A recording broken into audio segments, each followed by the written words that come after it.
قال ابو احمد الليله مع البال سجعه بال يا بال لما الصبح يطلع شعاعه. اللي تعبك هات بجرود والبلبال من كل بقعه والمشبك سجع صوته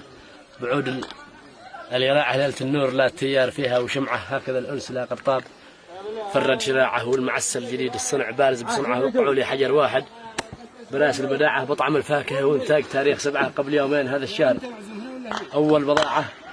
صدروها من البحرين للناس جمعه ذا معلب وذا بكراز له ناس باعه قرب الجمر والمنقاط والقط بسرعه يا مشجر بنان اليد وخاتم وساعه خرمتي ما تقارن شيء مزاجي وطبعه يوم تسكب لي القهوه تلين طبعه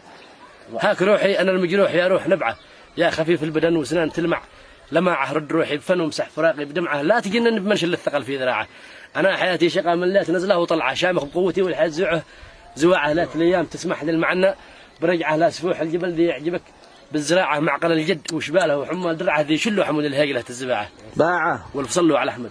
والصحابه وربعه توصلهم مننا كامل جماعه. اللهم صل وسلم وبارك عليه على قوه.